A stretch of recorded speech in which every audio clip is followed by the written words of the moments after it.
Thank you very much, House Speaker Martin Romualdez, joining us. Please be seated.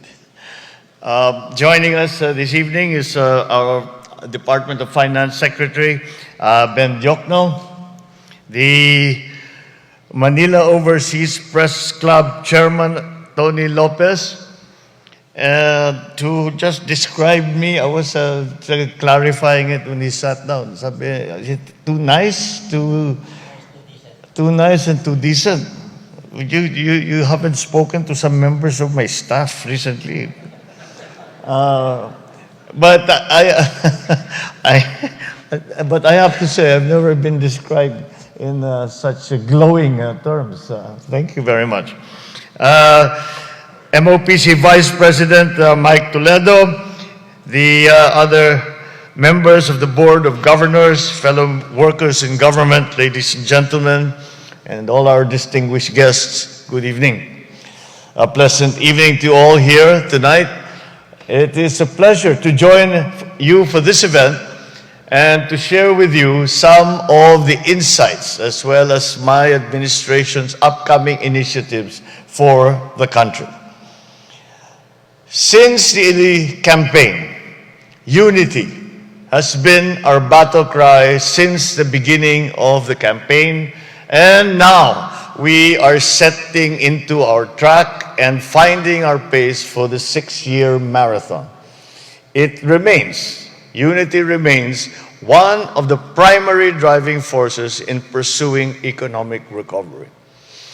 As I have stated many times to our friends and our partners who from other countries, and I say to them that it is important to forge and to strengthen partnerships that already exist and to forge new partnerships and alliances, because in the uncertain world that we are facing, these partnerships will stabilize our transformation into the post-pandemic new global economy. And it is an uncertain world. It is an uncertain world that we are facing. It is an uncertain future. And that makes those partnerships all the more important. And again, the concept of unity applies. Although it was during the campaign, you could say, a concept, an idea that we brought forward as a message to the people. It still remains as a guiding light to us and saying that what we need to do is to strengthen the lives of each Filipino's capabilities. What we have to do is to strengthen the Philippine economy. What we have to do is to strengthen our position in the world. And we need everyone's help in that. At the very first, as soon as I assumed office, I asked for everyone's help. No one person can do this. No one government can do this. No one entity, not one corporation, not one business. However, if we understand what we consider to be important for our country and for our people, and we work in our different ways to achieve that aspiration, to make that dream come true, that unity will bring us to that level of success. And that is why it still remains our touchstone as we go through the nuts and bolts, I suppose, of the problems that we face. And there is a very famous saying that we campaign in poetry, but we govern in prose. And as we govern in prose, we keep close to our heart the idea of unity. This constant aspiration for harmony amongst our people is not mere idealism or romanticism. It is a recognition of the fact that no vision, no undertaking, whether big or small, could possibly be realized without a clear and shared understanding of our end, our ways to get there, and our purposes for getting there. The goal is simple. It is clear. We want every Filipino and every island in this archipelago to have an environment and the tools that will enable them to go beyond surviving each day. We want our people to dream, to develop their talents, to explore the beauty of the country and of the world, and most especially, lead meaningful lives and have in their heart a hope for the future. And given solidarity as a premise, this event is a great opportunity to lay down the economic and diplomatic directions that this administration will undertake to ensure that we are all on the same page. So I'm deeply honored by this invitation to take part in this long-standing gala and the platform that it provides to discuss our concerns for the future. I am grateful to the MOPC as well as all the personalities, correspondents, diplomats, and businessmen and women present here tonight. Thank you for this opportunity to lay down parts of the vision and initiatives for the country's development amidst the global pandemic.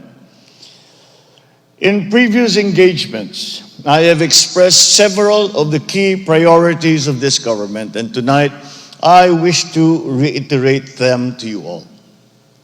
The administration's first crucial objective is to secure food sufficiency and post-pandemic growth. I'm proud to share that in the recent visits that we have undertaken abroad, I was able to promote agricultural cooperation and encourage trade investment in key sectors.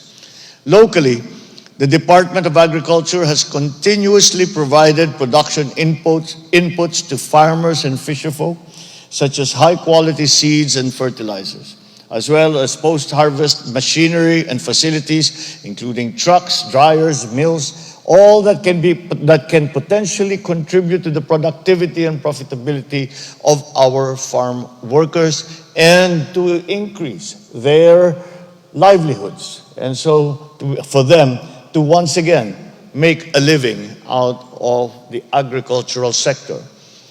The government is also focusing on its agenda of strengthening public-private partnerships and sustaining the robust infrastructure initiatives of my predecessor with our very own flagship, and I think it was described, Build Better More infrastructure agenda.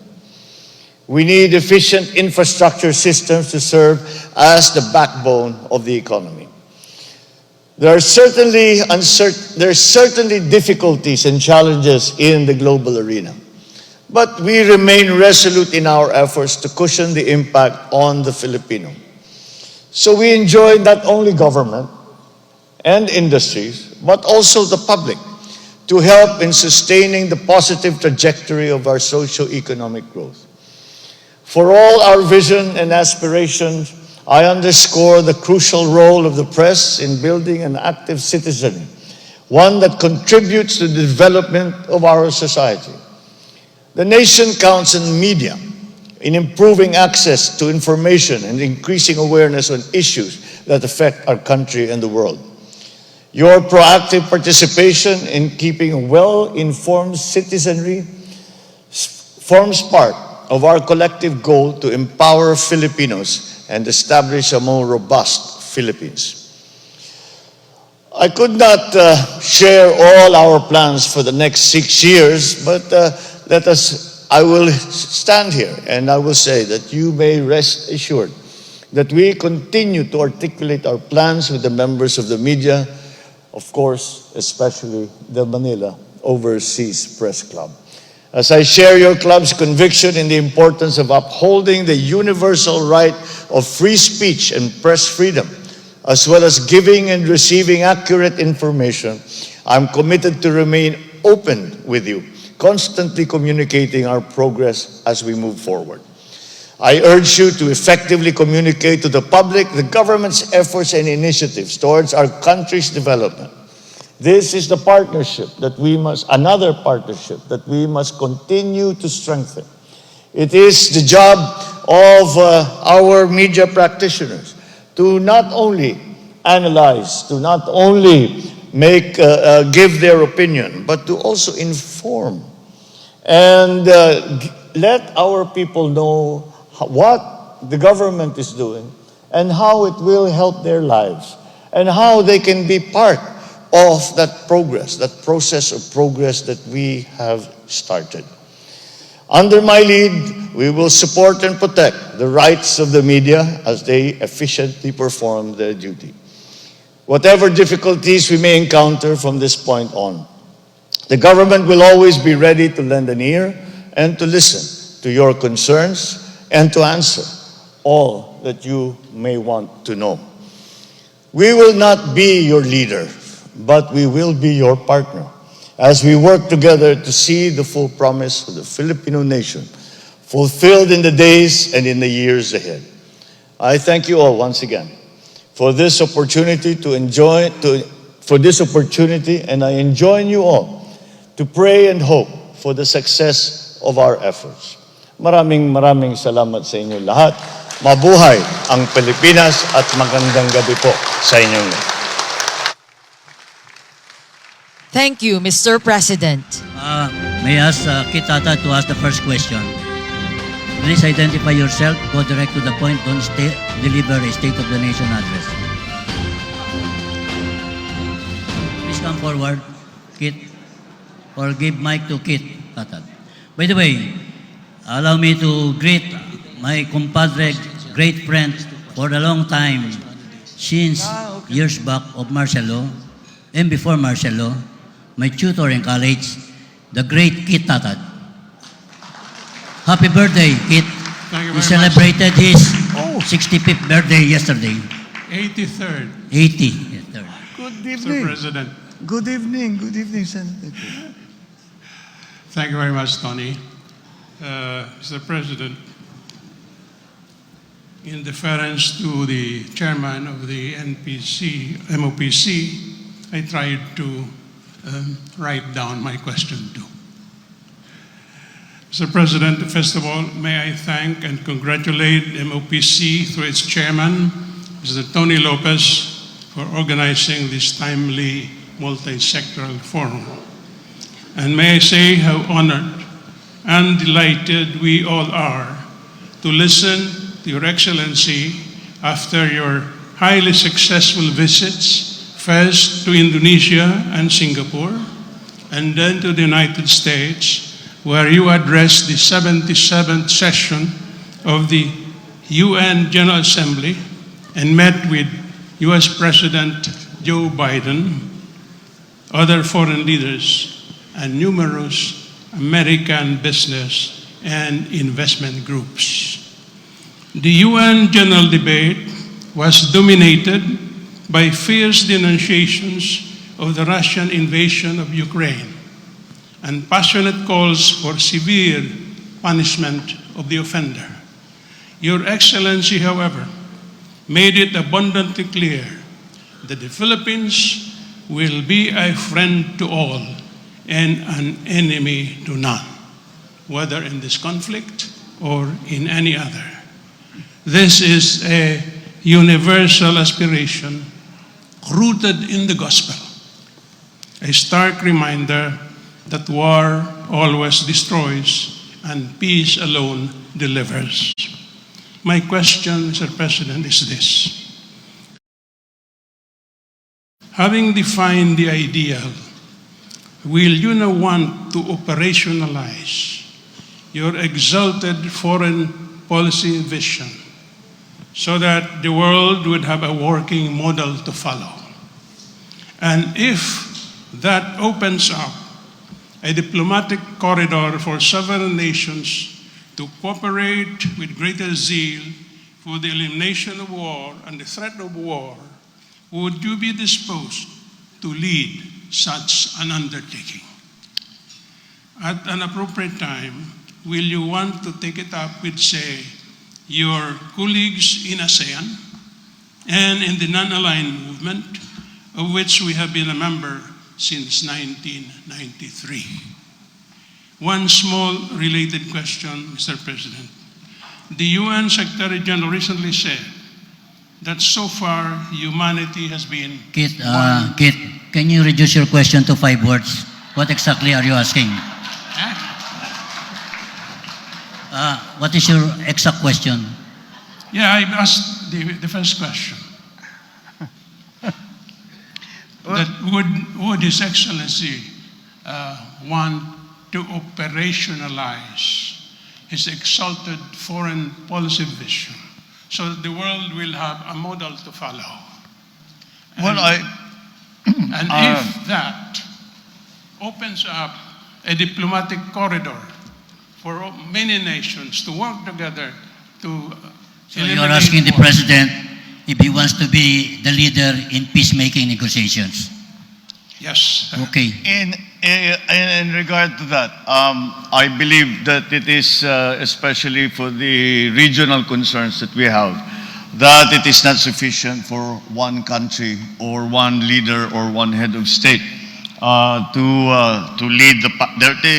There will be leaders, there will be followers, and we hope to be one. We hope to be the part of the leading, the ones that are leading the effort for peace. That we concentrate. In the past, in my discussions with the different leaders, we spoke very much, of course, of the situation here in Southeast Asia, in Asia, in regards to the intensifying non-violent conflict, but push and pull between China and the United States over Taiwan. And again, we were reminded 2 days ago of what we may have forgotten a little bit, that North Korea remains a threat to the peace in the region. And it's my belief that we must strengthen our organizations. And specifically in this case, I'm talking about ASEAN. And I think ASEAN can do more than it has done thus far. And in fact, in the upcoming ASEAN conferences that are coming up in November, I intend to propose several actions that ASEAN can take specific to the different conflicts that we are seeing in our region. And if the Philippines can play a part, then that would certainly be a good thing. We have the issue of Myanmar and the Rohingya situation, and we have as yet been unable to bring Myanmar to the table. And I think it's time to put forward some concrete proposals on what we can do to, at the very least, bring the at least representatives of the military government to the table so we can begin to talk about these things. I'm a great believer in engagement. And I think once the lines of communications have closed, then any hope of a compromise has ended. And so let us continue with that. But again, we must present a united front, and that is something that I believe is the best way forward. Simply because the moral suasion, at the very least, of several member countries of ASEAN is probably, in many ways, more effective than just a single country. Although we don't dismiss bilateral contacts, bilateral negotiations, multilateral negotiations outside of ASEAN, within ASEAN.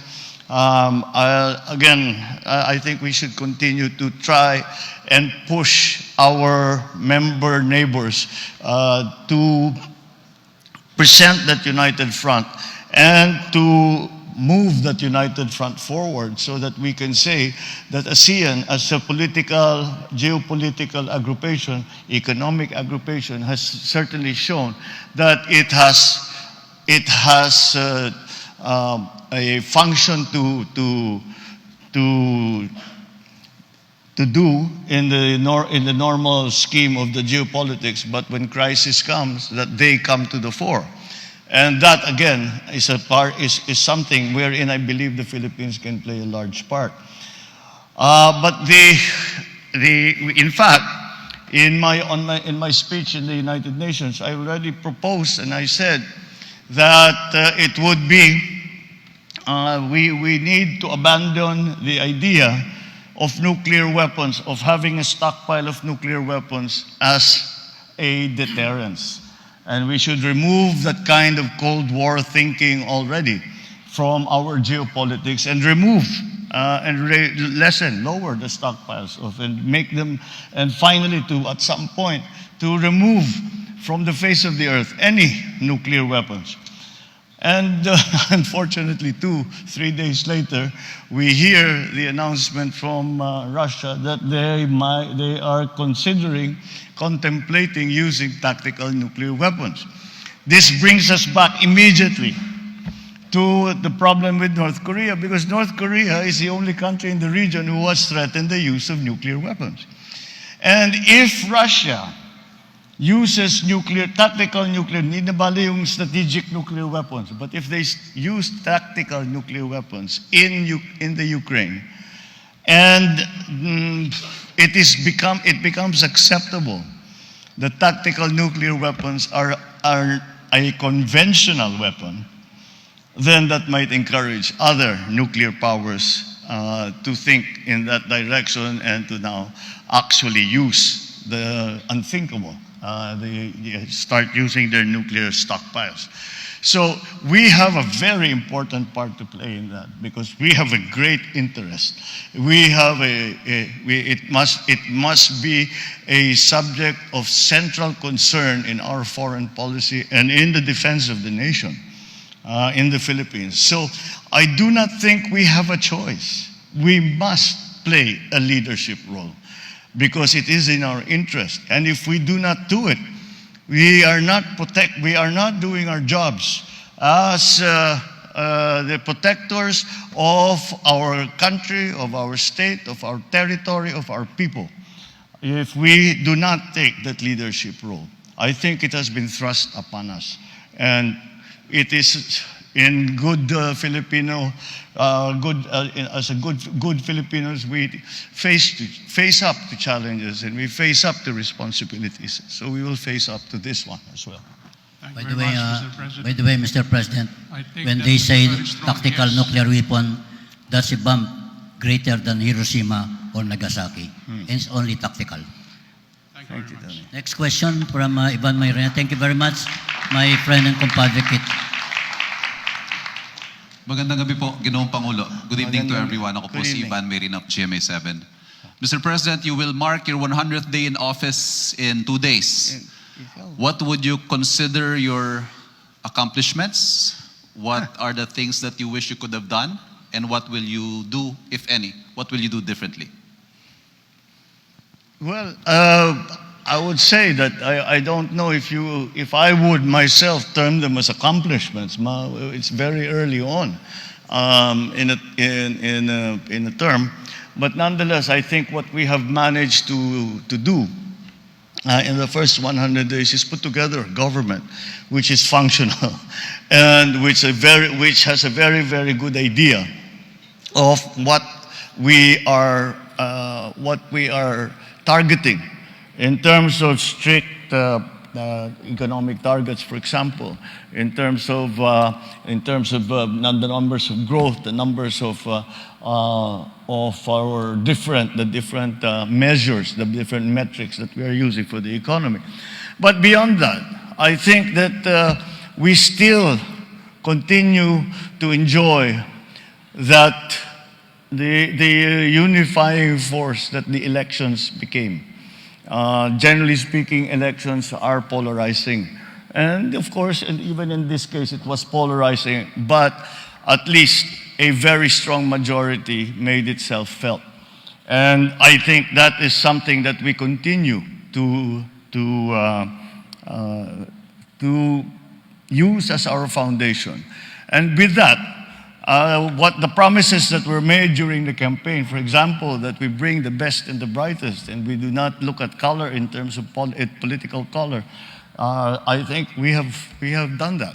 And more importantly, we have galvanized government once again into governing. And the one thing I worry about very, very much is coasting. Yung okay na ito, pwede na ito. We don't really need to attend to this anymore. It's going to be all right. You can all go and have a holiday. That's what I worry about the most. But I try very hard to put an impetus into government. Come on, let's go. We need to do these things. We haven't very much time.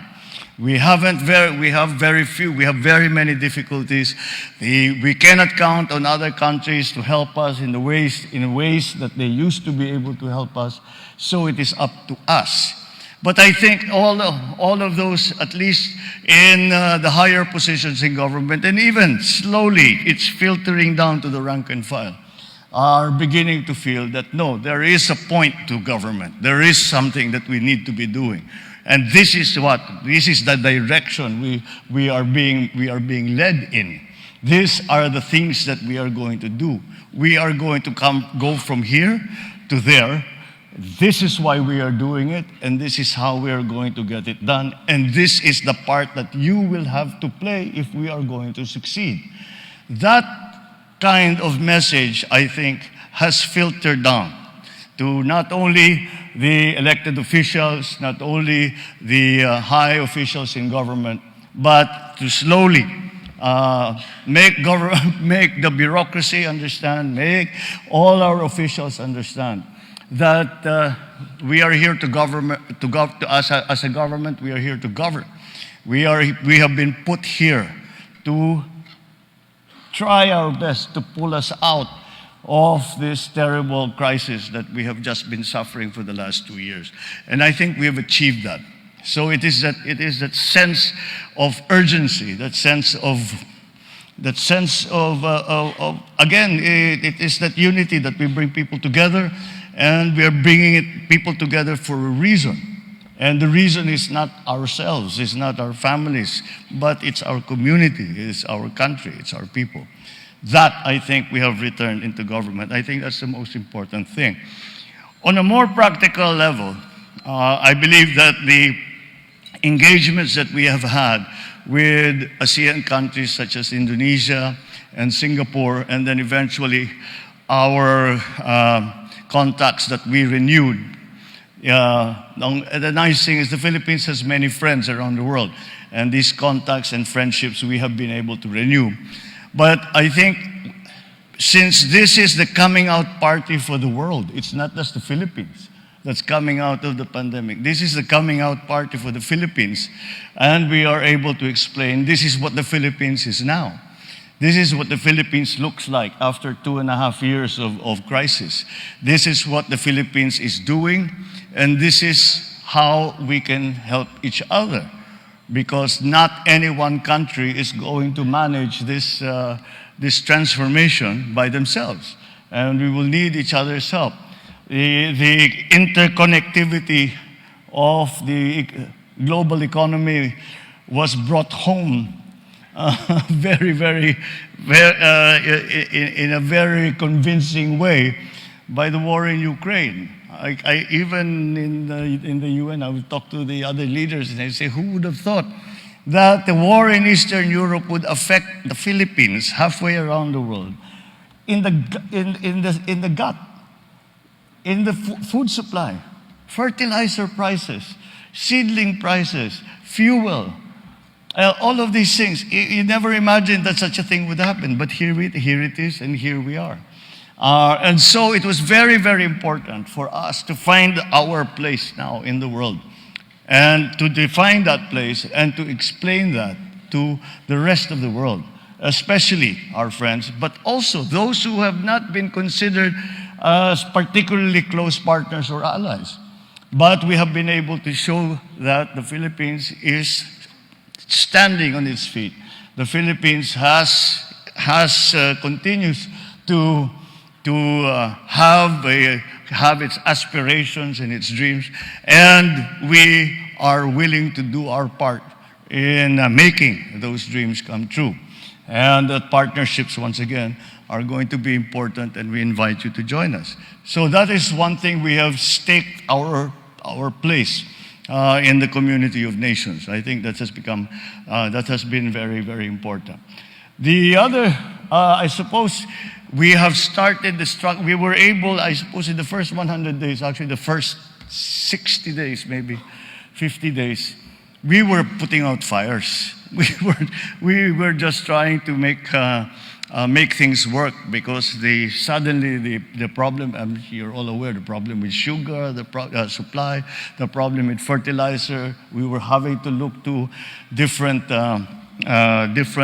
what we now refer to as non-traditional sources. Senator Kit just brought up also this foreign policy between Ukraine and Russia. And we take a very balanced view, because the truth of the matter is we may have to deal with Russia for fuel, for fertilizer, we have to find a way to deal with the Ukraine for our feed wheat, our corn importation, all of these things, our livestock importation, all of these things have now become part of the mix that has made the world situation more volatile and more complex than it was before. But we have already made it clear where the Philippines stands in all of this. And it is something that I made clear again to the other leaders, and I said that we are essentially driven by our desire for peace. And all the economic development that we plan and all that we hope to do will come to naught unless there is peace. And so that, I think, that message, and we have played our part in that, that touches upon the question of Senator Kit Tatad about the leadership role that we need to be playing. So again, I think I remember the first time I heard this question, what was during the campaign, what will you do in your first 100 days? And I said, well, the first 100 days will be finding the best and the brightest to help and to serve in government. I think that we have managed to do that. I think that we have, I am always very grateful to those such as Secretary Ben Jokno, for those in our economic managers, those who are experts who have have decided to join the government, because we know that they are very successful. And this is a sacrifice for them. It is really all about service on their part.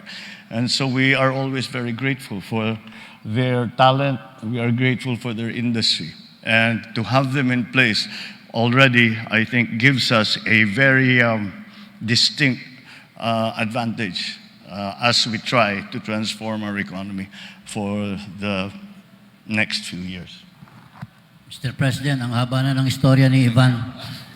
Anyway, Ivan, if I were to write the story, and allow me to suggest it, just remember two things: unity and engagement. This is the first president to personify the meaning of unity. Unity means nationhood. Engagement is like in an automobile. There is a transmission, there's an engine, there's a driver. You engage and you move. Thank you very much, Mr. President. Thank you, Tony. It's time for something equally substantial, dinner. But before that, let's have a closing remarks from my president, Eric Canoy. Okay. Thank you, Mr. President. Gusto mo pa isang question pa? Yeah. Invite niyo, Mr. President.